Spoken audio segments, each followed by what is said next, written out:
So, ang topic po natin today is about be prepared or laging handa. Amen? Hallelujah.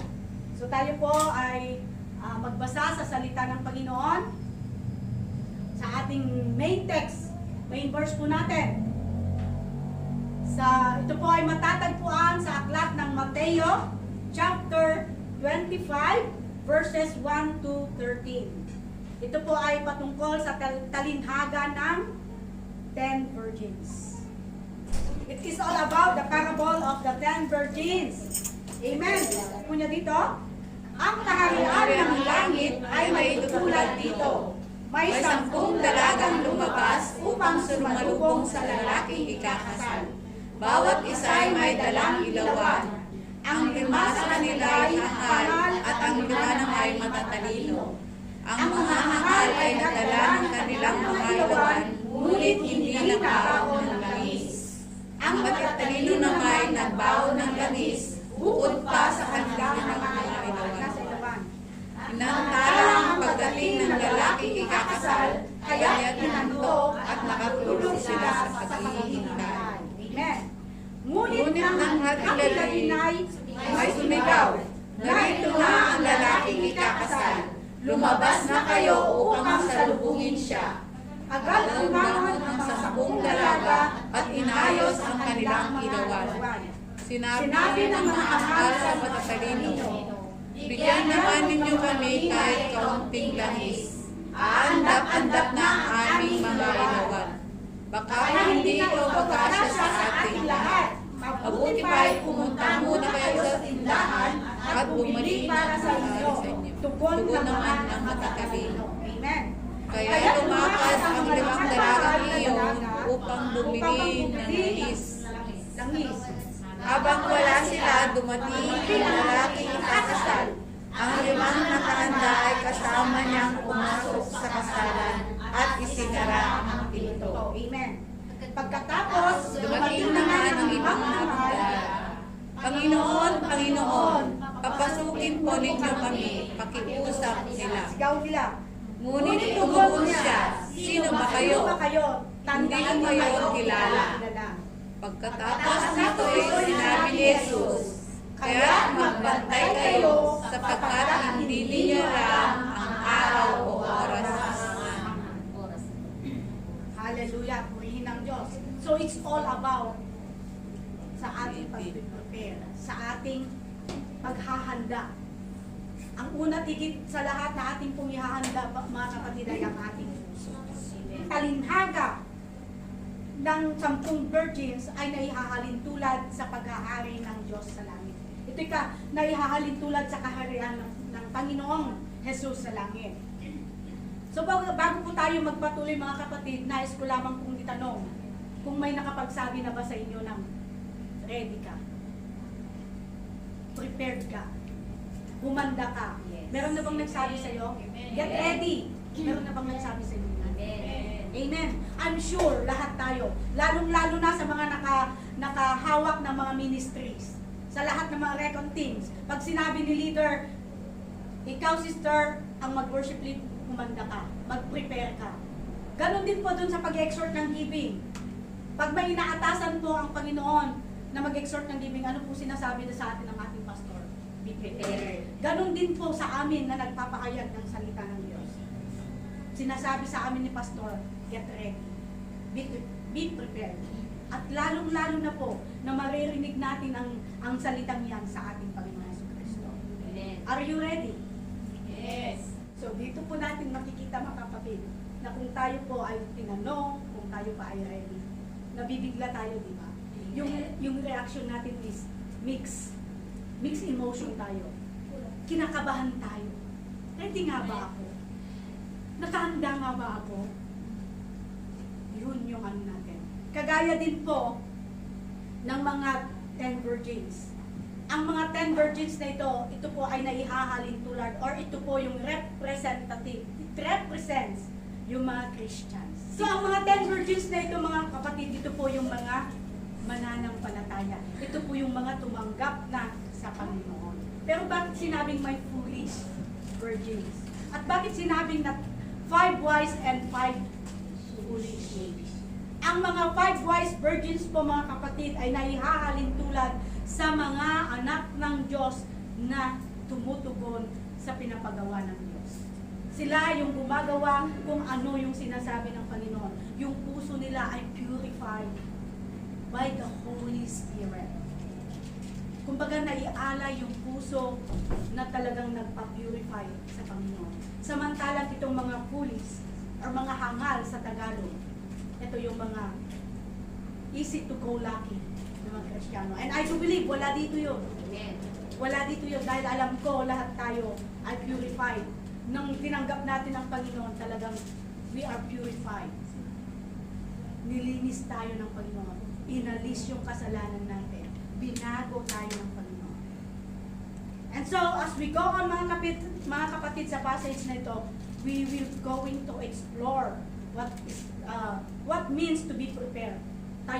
Dito po natin makikita talaga mga kapatid kung tayo talaga ay ready or hindi. Amen? So, magbibigay lamang po ako ng short illustration about dun sa culture at saka yung tradition ng mga Jews, yung mga Jews patungkol sa ikakasal. So, ang lalaki na ikakasal ay pumupunta po ito sa bahay ng bride or ng kanyang magiging mapapangasawa at may dala itong ilawan. Ito po, ang kasalang ito ay nagaganap sa gabi. Tama dito, yung mga invited, yung mga guest, mga principal, and mga lahat ng mga invited guests. Lahat ng mga kasama, isinama or isinali sa kasiyahan sa kasalang ito. So, ganun din po sa ating mga kapatid. Sa pagdating ng pangalawang pagdating ng ating Panginoon Jesus, tayo po ay invited. Naniniwala ka ba na invited ka? Amen. Lahat tayo dito invited. At sa pagiging invited po natin, ano yung karamdaman natin? Na pag nagbigay sila ng invitation sa atin, ano yung nararamdaman mo? Are you excited? Excited tayo, di ba? Yay! Kasali ako, kasama ako sa kasalang ito. So sa pagdating ng ating Panginoong Jesus Kristo, tayo po ba ay excited? Amen. Kung tayo po ay excited, ano yung magiging natin? Kumbaga reaction natin kung excited ka, ano yung ninanais mo? Are we expectant? Nag-expect ba tayo kung tayo po ay excited? Ano yung mai-expect natin? Ano yung i-expect natin na magiging tayo pagdating doon sa kasalan na yun? Ina-expect tayo. Ina-expect natin mga kapatid na tayo ay kasali, kasama sa pagsasalo-salong yun.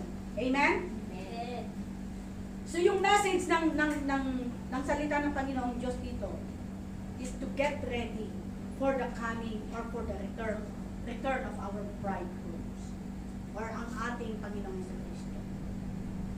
Amen? So yung mga 10 virgins na ito, they are all expectant. Nag-expect sila ng maganda. Siyempre, pag mag-expect ka, maganda. Ang sabi nga po niya, kung babasahin natin po ulit sa Mateo 3, Mateo 25, verses 3 to 5. So dito, yung 5 virgins, yung foolish, nagdala sila ng ilawan. Pero walang extra. Kumbaga, eksakto lang yung dala nilang yung laman ng kanilang ilawan. Samantalang yung mga wise, ito po, tingnan natin, imagine po natin ito, mga kapatid. Yung mga wise, meron ng laman yung ilawan nila, meron pa silang extra. Amen. Alam nyo po, ang mga wise na ito, sila po ay, kumbaga, nag-anticipate. Sila po ay nag-expect na yung pagdating ng lalaking ikakasal ay may delay. At hindi nga po sila nagkamali na, di ba? So sa pagkaantala ng kanilang pagkaantay sa pagdadating ng ikakasal, anong nangyari? Sila po ay nakatulog. Sila ay hinanto. Pagdating po dito sa mga verse na to, alalahanin po natin yung sinabi ng Panginoon na tayo yung ilaw ng sanlibutan. Amen. Ang tanong po, nag-iilaw pa ba tayo? Amen. Nagliliwanag pa ba tayo? Amen. Hallelujah. Purihin ng Diyos. And I believe na lahat tayo ay ready.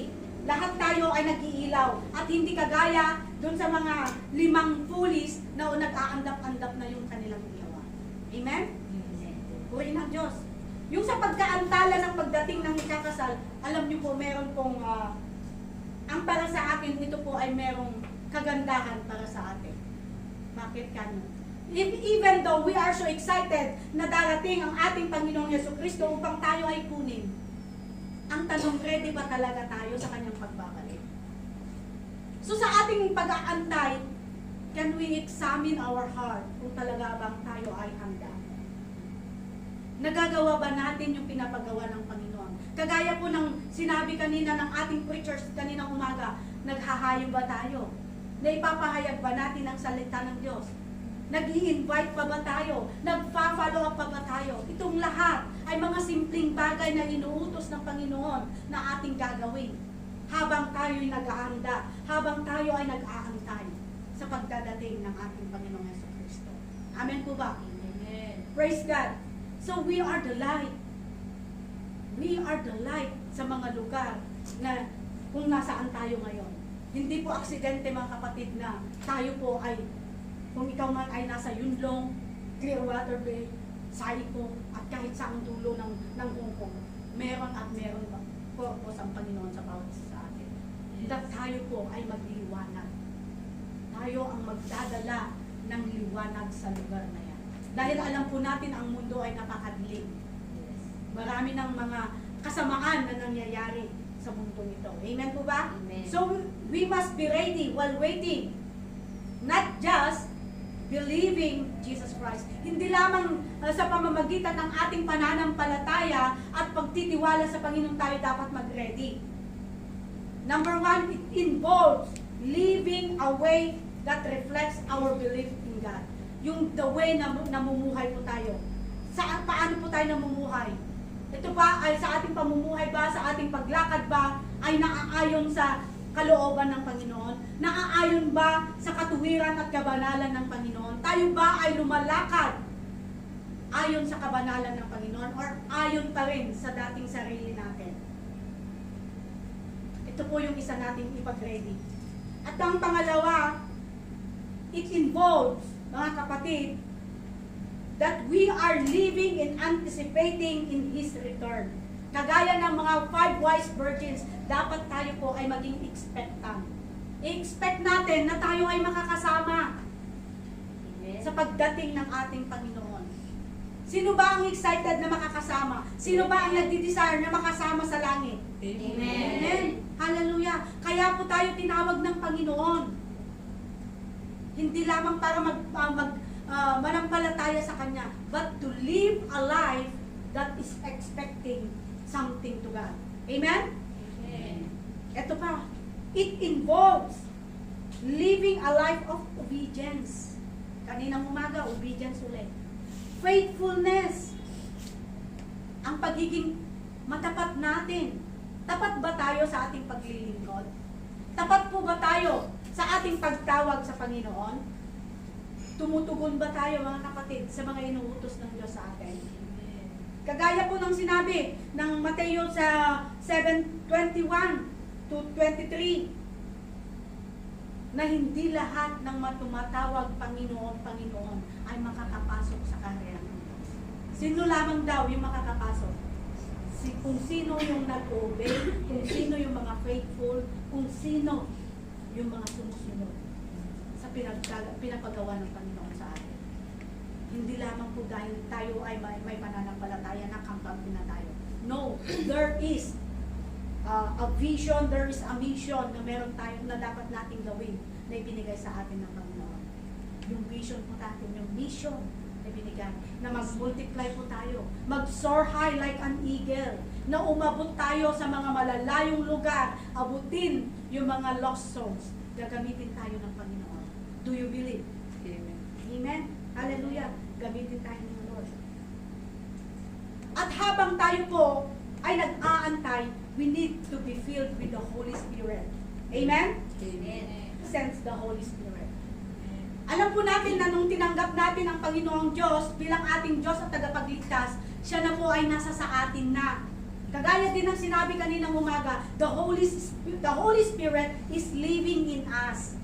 Hindi na po yan umaalis. Kasi nung tinanggap natin ang Panginoon, ibinigay na rin niya ang banal na Espiritu na siyang katuwang natin, na siyang tagapagtanggol natin. Siya ang tutulong sa atin sa ating paghahayo. Siya ang tutulong sa atin sa pagpapahayag ng salita ng Diyos.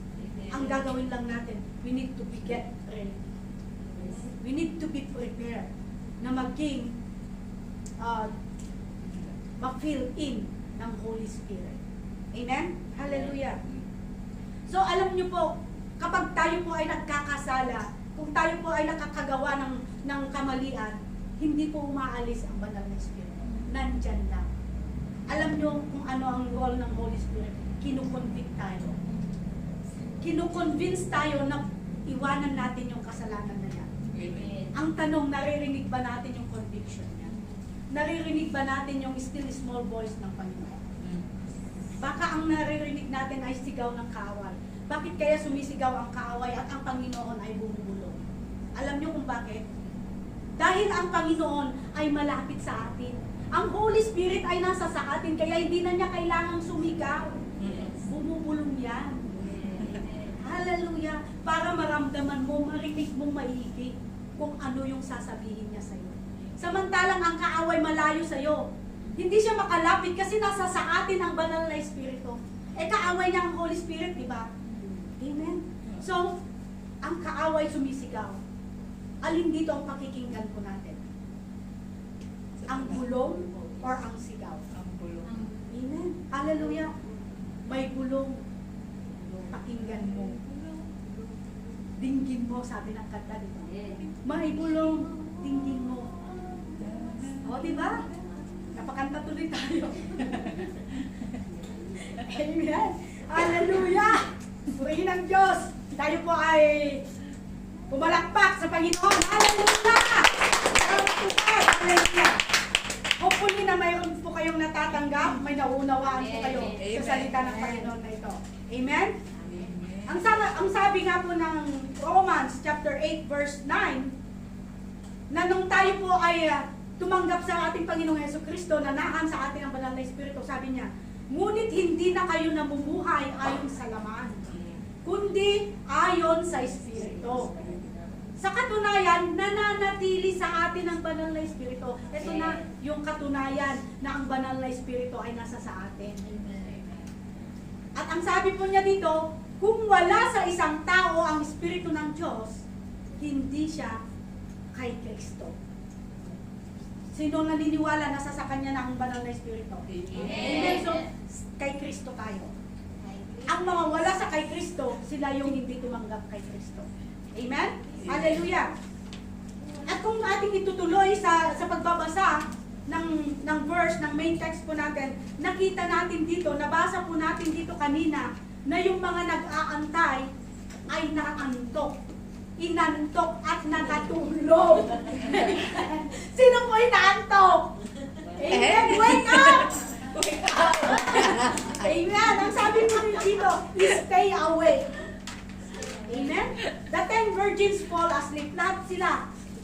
Pati yung wise, pati yung foolish, inantok sa pag-aantay. Ang sabi ng Panginoon sa atin sa 1 Thessalonica chapter 5 verse 6, kaya nga, kailangan tayo manatiling gising. Hoy, gising! Yugyugin mo yung katabi mo, gising! Gising! Hallelujah! Laging handa! Paano po tayo magiging handa kung tayo ay gulo? Gising! At sabi niya dito, maging malinaw ang isip. Hindi katulad ng iba. Huwag daw nating gayahin ang iba na tuliro ang kaisipan. Bising-busy ang kaisipan. Ano kaya matapos itong service na ito, saan ako pupunta? Saan kaya ako magpapapicture? Saan kaya tayo pwedeng mag-stay? Marami kayang sales sa worldwide. Diba napaka-busy yung isip natin? Amen. Ihanda po natin yung isip natin.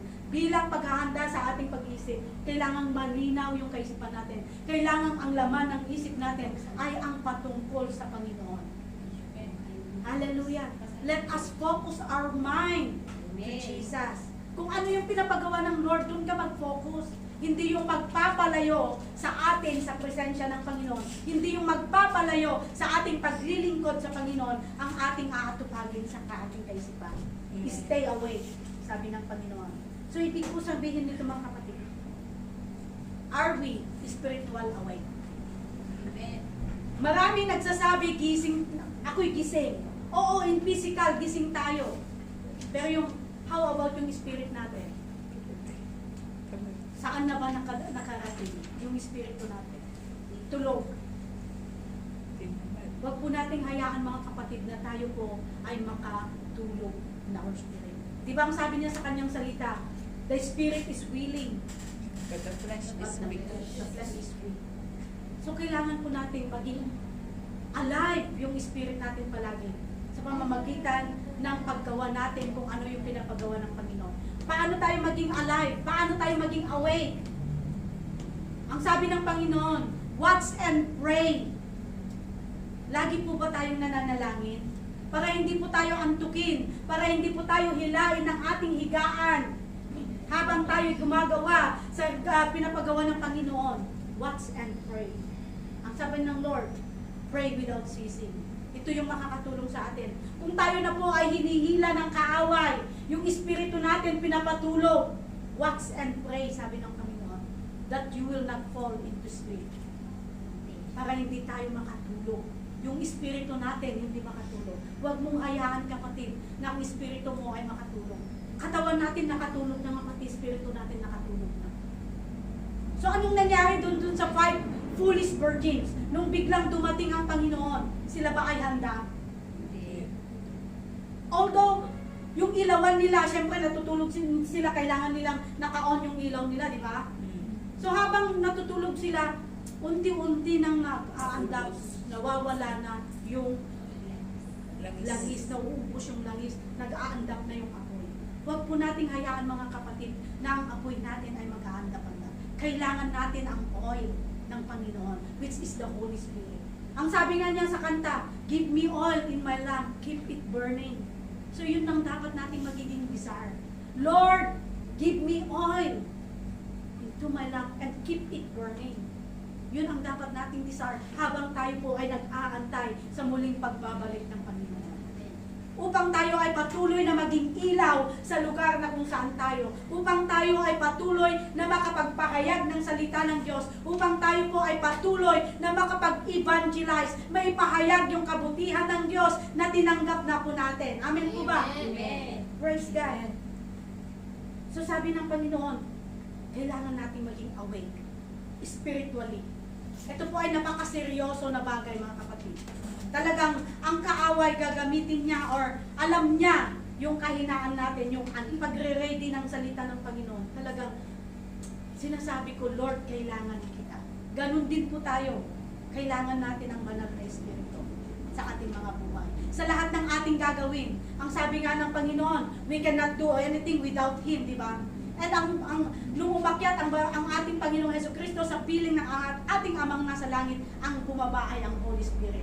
Siya ngayon ang sumasa atin. Siya yung kasama natin at sumasa atin. Amen? Hallelujah. Praise God. At doon po mga kapatid sa salitang nung humihingi, yung doon sa verse na humihingi yung mga foolish virgins ng langis sa mga wise virgins, ano bang ang sinabi? Binigyan ba sila? Hindi. Dahil ang sabi nila, hindi na ito magkakasya sa ating lahat sa pagdating ng Panginoon. So, ang ibig pong sabihin nito mga kapatid, we have our first personal salvation.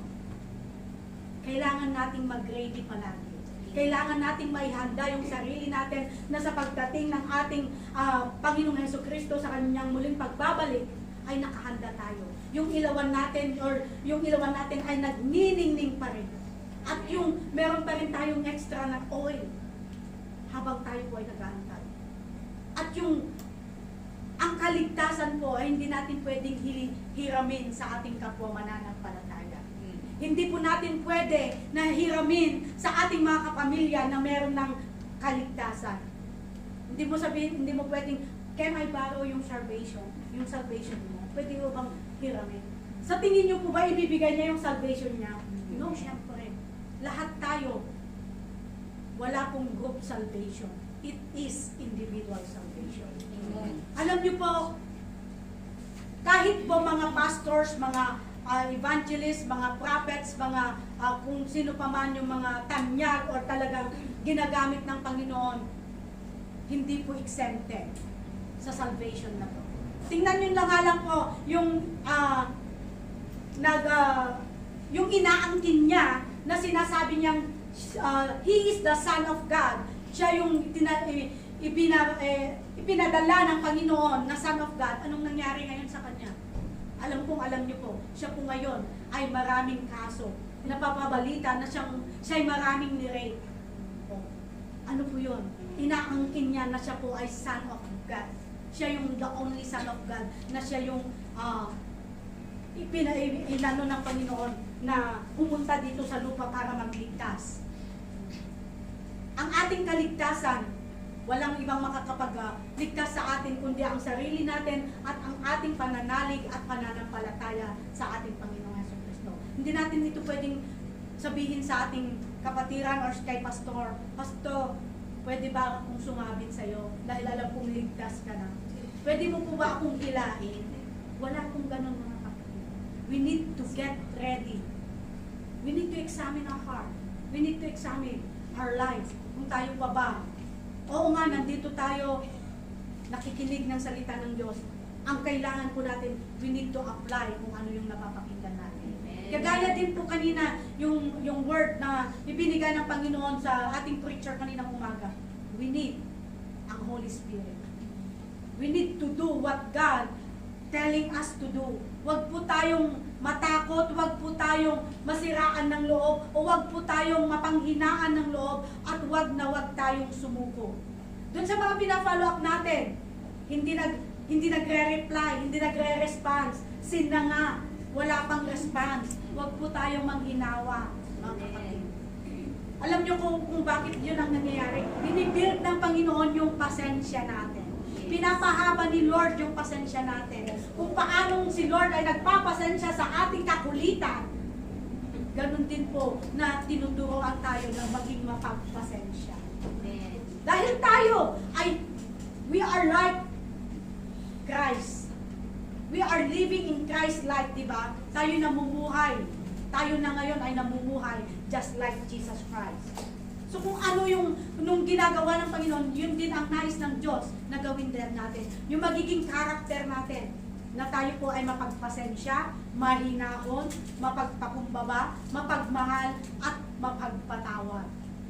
Sino po ba dito ang hindi pa nagpapatawad?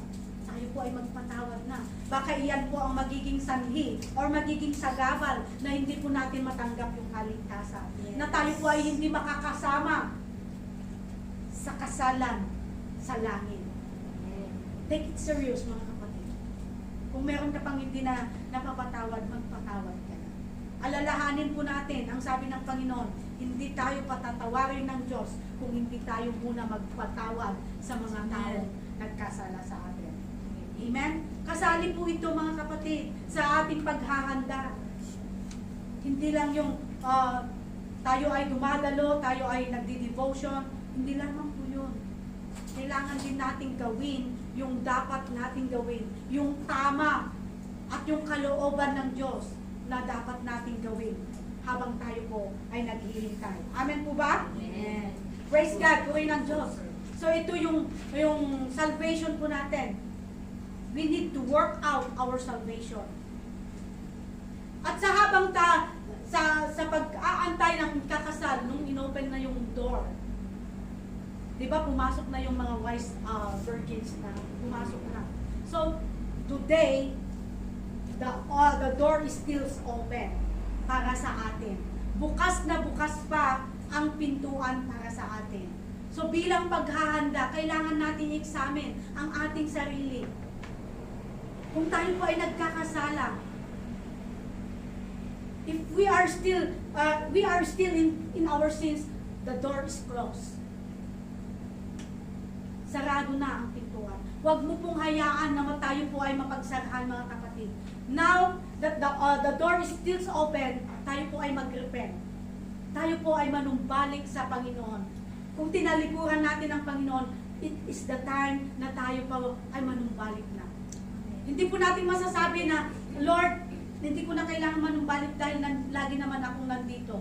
Pero tingnan po natin, yung espiritu po natin. Are we spiritually na nag-aantay sa Panginoon? O yung katawan lang natin, masabi lang na nakita tayo dito sa church. How about in our spirit? Ready ba talaga ang spirit natin? Alalahanin po natin na ang pupunta, ang makikipag-niig or makikipag-meet sa ating Panginoong Jesus, hindi po ang katawang ito. Ang katawang ito ay maiiwan sa lupa. We are made by, ito nga yung sinabi ng Panginoon, tayo ay nagmula sa lupa at tayo babalik sa lupa. Ang ating espiritu ang pupunta sa langit. So we need na i-ready natin yung spirit natin. Fill-inan natin yung spirit natin ng mga salita ng Diyos, yung mga mabubuting gawa na pinapagawa na sa atin ng Panginoon. Kung ano yung kalooban ng Diyos, patuloy po natin gawin mga kapatid, bilang paghahanda natin.